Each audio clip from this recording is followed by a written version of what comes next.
Komiði sæl og verið velkomin í klefan. Markmiðið að finna leiðir til að bæta árangurinn. Gefum Silju Úlfars orðið. Já, komið sæl og velkomin í klefan. Herru, þáttur 2 með Dwight Phillips og nú ætlum við að hlusta hann ræða þjálfun og hvað góðu þjálfari og hvernig hann kannski setur upp prógrami og hvernig hann hugsar þetta og cues og þess að þar. Þannig að ég hveti ykkur klárlega til að hlusta, ekki spurning. Og ef þú ætlar að byrja þessu þætti, þá mæli ég eiginlega að þú byrjir á fyrri þættinum, part 1, bara til þess að koma svona aðeins inn í hugarheiminn og af hverju hann gerir suma hluti, ekki spurning. Eldsnögt, ég er með 3 samstarfsaðila og bara frábæra samstarfsaðila. Það er Hafið, fiskverslun, þau eru í Hlíðasmára og Spönginni, frábæri réttir og frábær fiskur og uppskriftir á hafi.is, bara ekki spurning, kíkja það. Nutrileng, frábært fyrir liðina. Já, mér finnst þetta gott, ég veit að þið eru búin að ná því, en svo eiginlega sagði ég núna í síðasta þætti að ég væri að nota vítamínu þeirra sem andfýlusspray. Mér finnst þetta bara svo gott á bragðið. Þá er þetta sem sagt svona sprautu vítamín og ég bara hveti ykkur til að prófa þetta. Þetta er svona, þetta er bara ógeðslega gott. Og talandi gott, good, það er gott. Takk fyrir .is.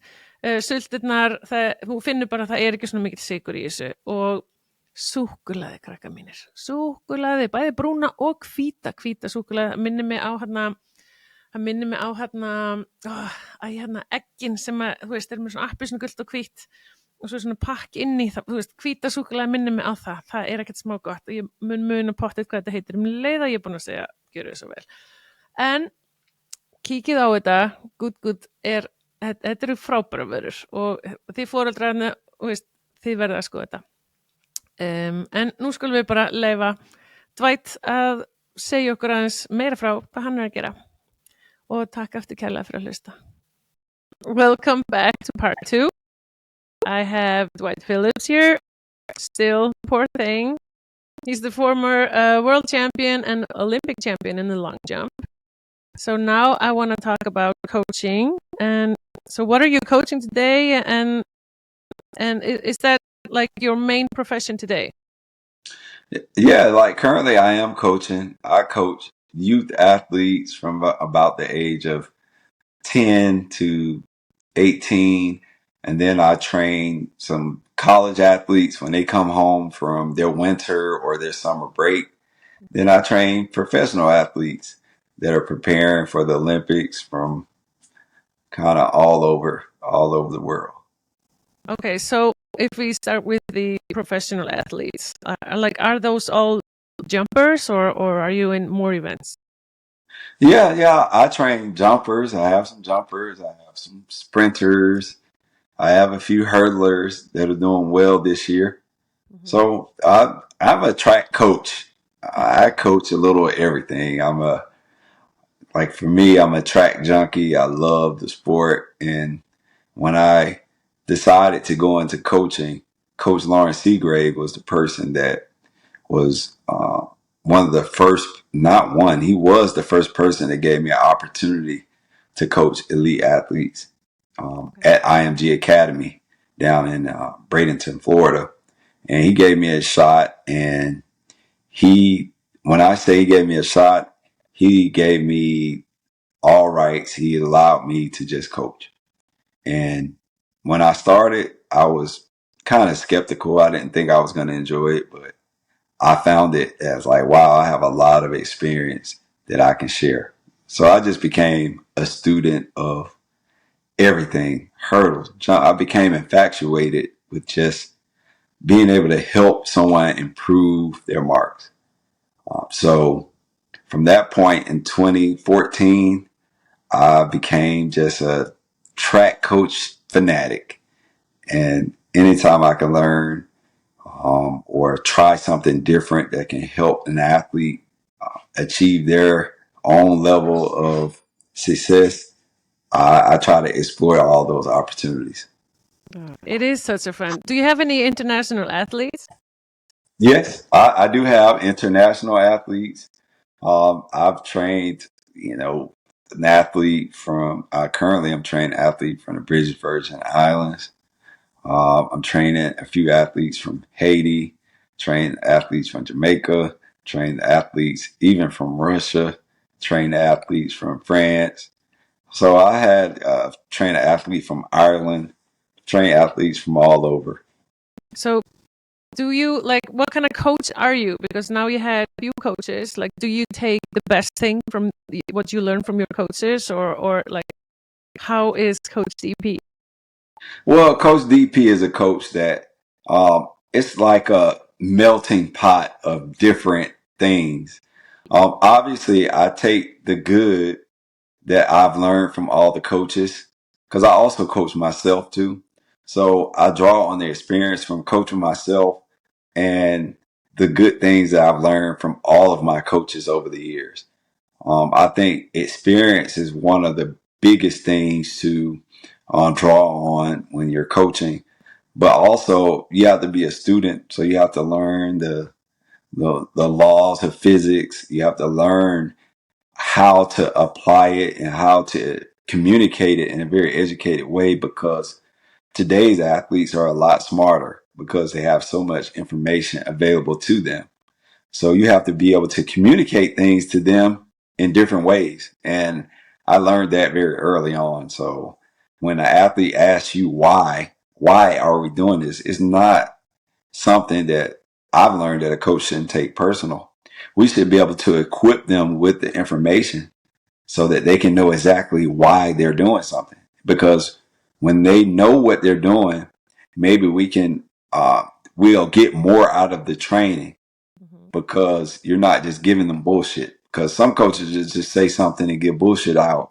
And the athlete's bullshit meter is very sensitive. They know when you don't know.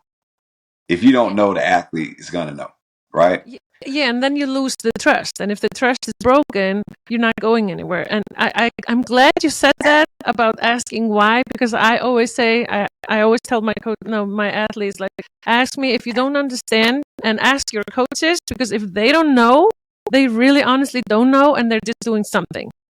Right. So I Right. love that. I love that. Yeah. So that was a big thing for me, at least.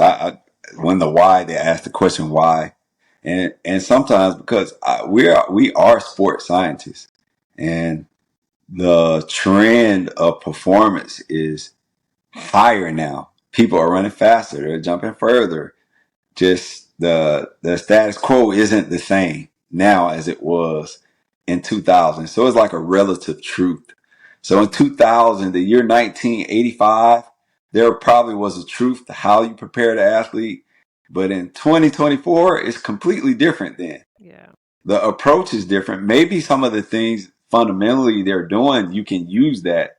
But they're not running 10-1 anymore. They're running 9-8. You know, they're not jumping 795. They're jumping 850. So when I was looking at your results, I was like, okay, where on the top list is he? And I looked at the long jump for men and women. And if you look at it, it's not a lot of new names on it. It's actually all the old names in the long jump. But when you look at the 100-meter sprint, there are a lot of new names in there. So Yes. I actually want to ask you, like, why do you think that is? Like, people seem to be improving a lot faster in the sprints, but we still have the old marks in the long jump. I attribute a lot of that to, over the years, we've emphasized sprints in sports science. There have been a lot of studies and of the sprints, whether that's the 100, the 200, the hurdles, the 400. I think it's pretty much worldwide. People are very, very infatuated, but the long jump probably hasn't been as sexy as that. So what's happening, in my opinion, is that now we have these guys that are running 9-8 in the 100 meters. They're not jumping anymore. I had the ability to run 9-8 in the 100 meters, but I chose to focus on the jumps. So when you look at that list, a lot of those guys in that upper list, they were sprinters as well. Today's athlete, they want to specialize and just jump. And I think that's probably one of the biggest reasons why in the history of the long jump, there are only right now 21 people who have exceeded the 8.53 mark. It's only 21 people, whereas there are probably like 40 people who have run 9.8 in the 100. Yeah. But those 9.8 guys, I tell you what, they'll make one hell of a long jumper. So you long jump coach DP or Dwight. Do you let your jumpers sprint a lot? Like that's what you learn? Yes, that's kind of the foundation of what we do. We sprint. Sprinting is just important.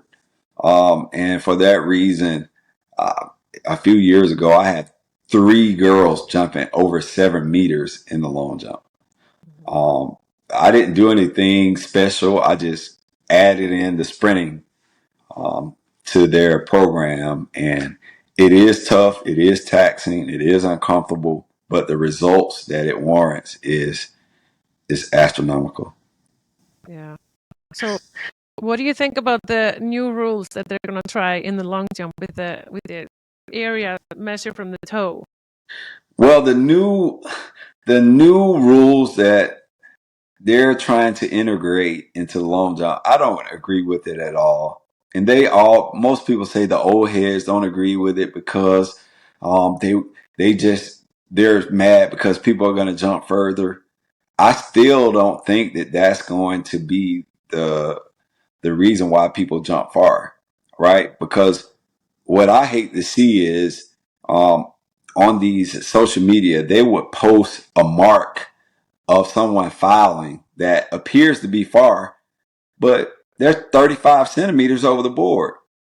So it looks far when you have that on the side, the measuring stick where it has 7 meters, 8 meters, 9 meters. It appears to be far, but if you minus 30 centimeters, it's not going to be very far. No. So now how are they going to integrate? How are they going to make it spectator friendly so that without a margin of error for the fans to see who's jumping far? Now the fans are not going to know who's jumping far ever. No. It's going to be subjective to how they market. Now you can easily cheat. And I'm not saying cheating happens in sport, but come on now, we see it all the time.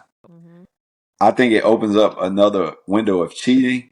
It's too ambiguous and it takes away the true essence of the event, which is speed, power, technique, and precision. That's what the long jump is about.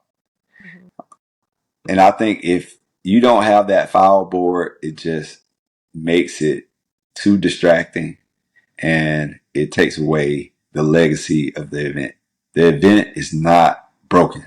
So they need to stop trying to fix it. They're not trying to fix the 100 or the 200 or the 400. They tried the pole vault, but thankfully, Mondo Duplantis, he's still exceeding those marks. They're not trying to change the high jump. They're not trying to change any others. Leave the long jump alone, please. I saw that Carl Lewis said, is it April Fool's Day or it's not? He said something about this was like an April Fool's Day. Yes, it doesn't ruin it. Yeah. It doesn't make sense. It's one of the hardest. I'm not going to say one of the hardest. It is the hardest world record to break. And obviously they want to see that world record broken, but it's not going to come easy regardless if there's a foul board or not. You still have to bring the right speed, the right power, great technique, and you're still going to have to land underneath yourself upon the takeoff in order to break that world record. The world record is no joke. It's what, 895? Yes. And that's Carl Lewis. No, it is Michael Powell. Yes. Oops. Yeah, that's true. Okay, so when I'm gonna go back to the coaching part. Like, what's the difference in your approach when you're coaching youth athletes and the elite athletes?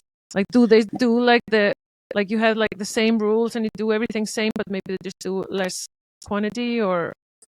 Well, the rules for the youth, I don't give them elite level workouts. I want to teach locomotive skills. I want to make sure they're making contact with the ground properly. I want to make sure they have good body posture. I want to make sure they're swinging their arms correctly. I want to make sure that they understand. I'm not just telling them what to do. I'm giving them a playbook so that they can be equipped with the information. If they decide to leave and go join another coach, at least the bare minimum they're going to get from me is they're going to know how to run, because learning how to run properly will help save your body and will help minimize the amount of injury that you get over the years. So my approach from a physical standpoint is completely different, but from the mental standpoint, I'm always giving them, compare themselves to where they were the previous week. That's no matter if it's pro or youth, because the objective is to just get a little bit better every week.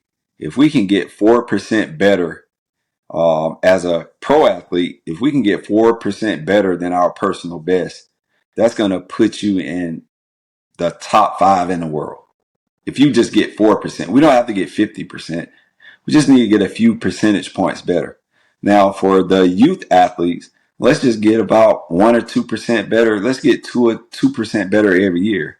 Mm-hmm. So as you get older, the percentage points obviously go down because you're nearing your peak performance. Mm-hmm. So I try to just give them the same information. How I communicate it is a little bit differently. But I am a stern coach, but I'm a fun coach. I'm a fun person. I don't put a lot of pressure on kids because I feel that they need to have fun. I think sometimes the parents take the fun out of the sports and it makes kids really hate sports. Mm-hmm. So I make it fun, a fun environment. So when they show up to compete, they have fun. They're excited about competing. They're not concerned about whether their parents is going to be mad at them.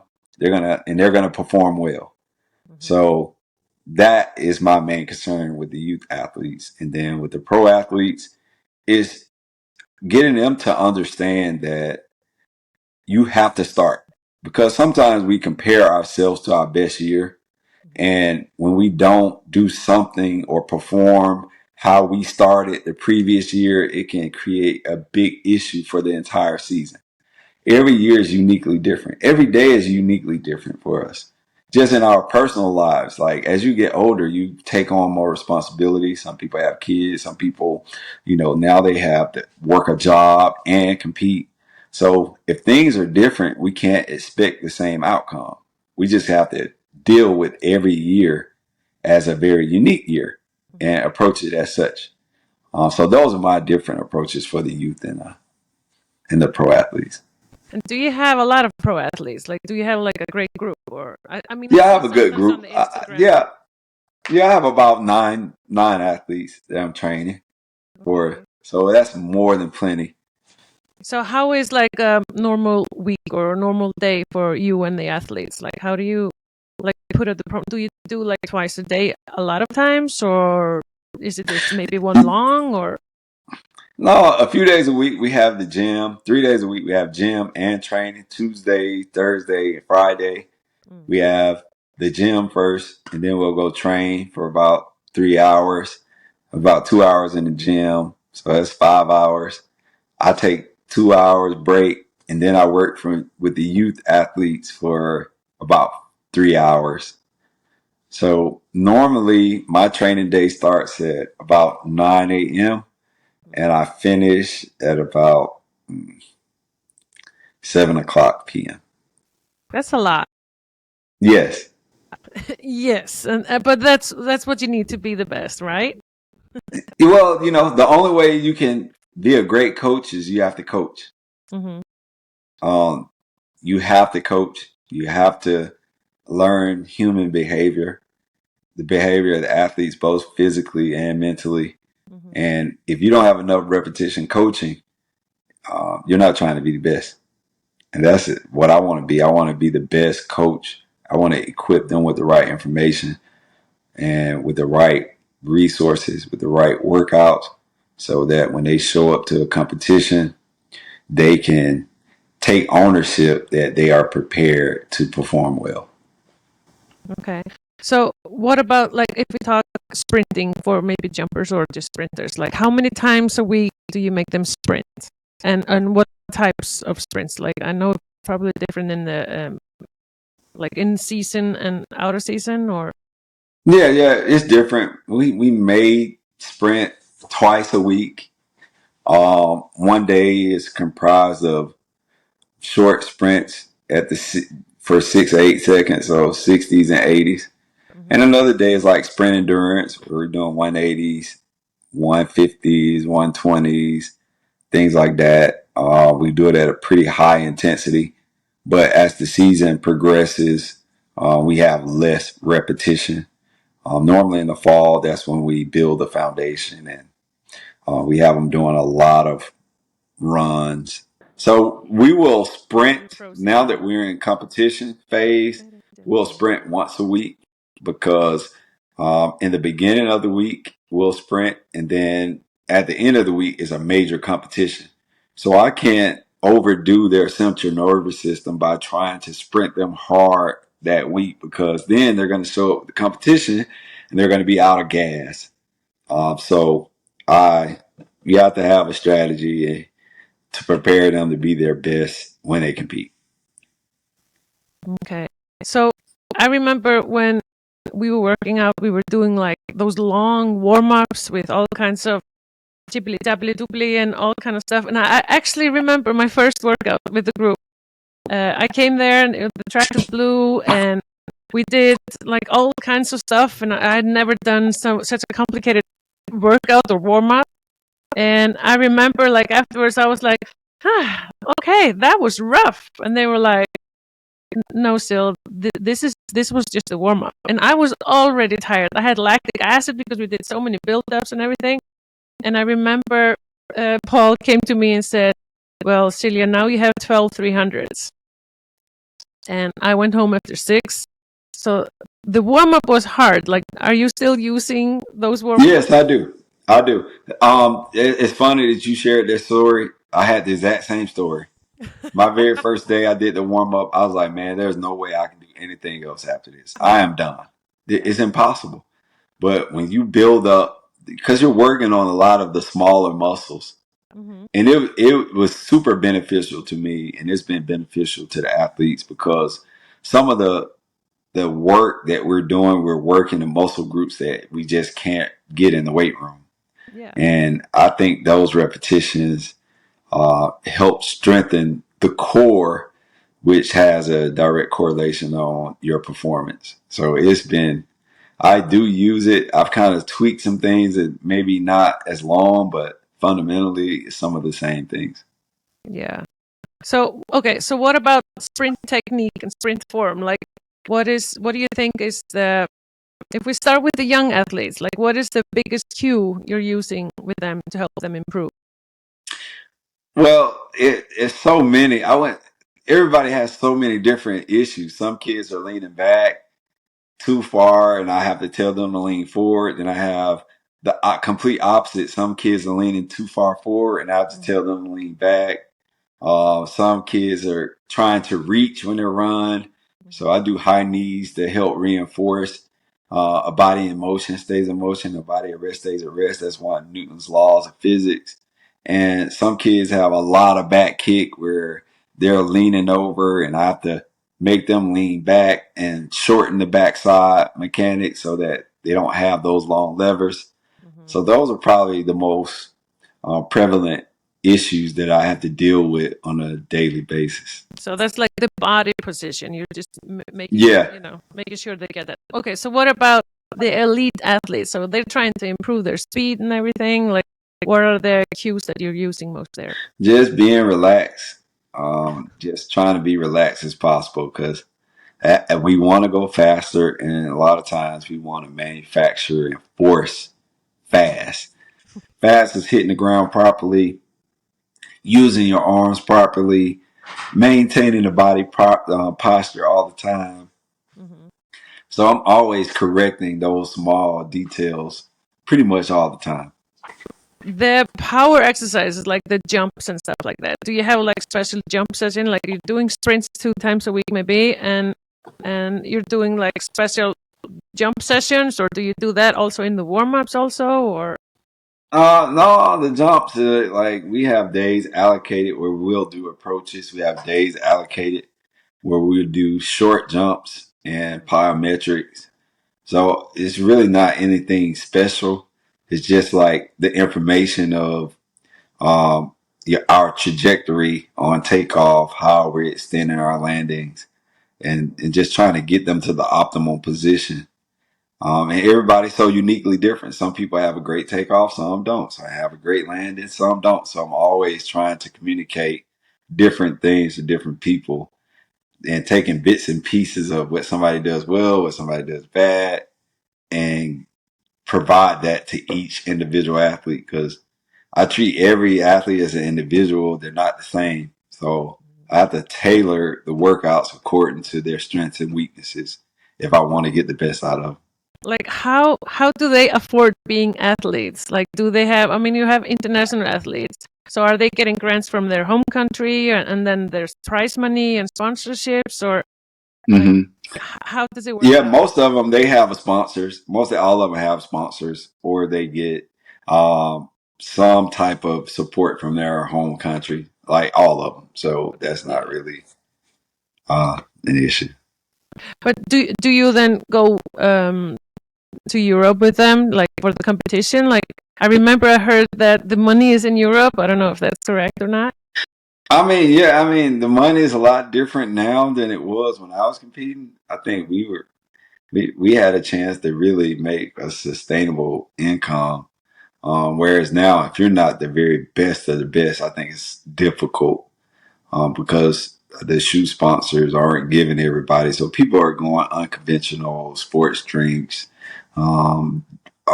different type of apparel companies are now giving out sponsorships. So it's not quite the same as when I was competing. Yeah. But also social media has provided a way where these young students really know how to capitalize on social media and make a sustainable living. Definitely. What about like the marketing of track and field? I think I saw an interview with Usain Bolt, and he said something like, nobody has been talking about track and field since I quit, or like has been less of information about the track and field after I quit. I think I remember it right, but do you agree with that? Well, I think that the track and field is still popular, especially here in the U.S., I would say. Yeah. I mean, from the youth to the high school to the college, we have a very strong feeder program and system, so that, you know, it's pretty popular. We have probably 2 million kids here in the U.S. alone that participate in the sport. Then we have a strong collegiate system. So I think globally, the performances are a lot better as a whole now versus even during the Usain Bolt era. I think the information is more available to people all over the world, and you can see that in the overall performances when you start seeing countries that were typically middle distance countries. Now they have great sprinters, or countries that had great hurdlers. Now they have great 100-meter runners. So I think the information is available out there. People are sharing the information, and we are seeing a trend in human performance increasing, getting better as a result of that. So I don't think the popularity is going anywhere. I think it's probably better now. Oh, I can't wait for the Olympics. I think it's going to be so great. Are you going to be there? Yes. Yes, hopefully with all of your athletes, right? Yeah, that's the goal. That's the goal.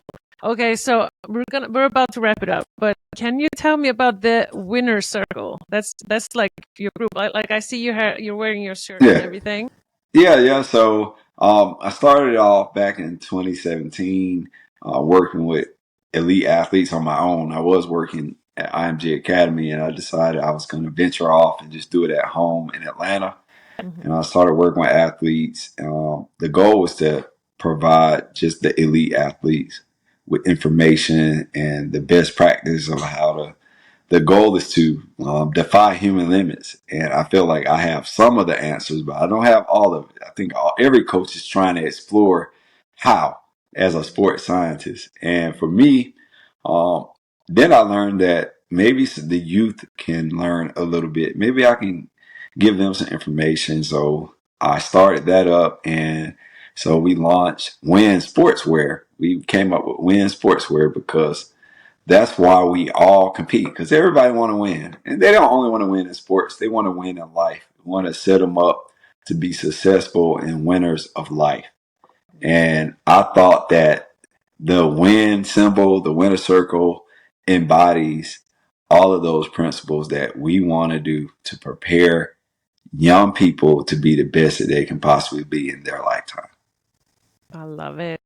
And like the logo, the win, that's you, right? That's you with the hands up. Yeah, it's a combination of me. Yes. It's a combination. I love So the head is me, the arms is my younger son, and the body is my oldest son. So it's all three of us, actually. Looks like me. I didn't know that. I like that. And your sons are athletes also, both of them, right? Yes, yeah. And they're going to college and in football. Well, one, he's about to go to the University of Georgia for football. Okay. Is the other one doing track, or is he doing football? He does track. He's still younger, so he's still in high school. They do both football and track. That's a good combination also, correct? Yeah. They go hand in hand. You can't have one without the other. You have to have that speed. Do they listen to you, though? Now, yes. It took 17 years. Yes. Okay, so I heard that's a common problem. I'm experiencing myself. Yeah, it took 17 years, but we're finally there. We're finally there. They're listening now. Finally, that's good. Well, I think I'm good for now. Is there anything else you want to share that maybe we forgot? Oh, Sylvia, thanks for having me. I really appreciate it. And hopefully some of the information, the experiences that I've shared, maybe somebody can learn something for it. So thank you so much for having me. I'm so sure. Thank you so much. I really appreciate it. All right. Till the next time, I'm looking to come back to Iceland.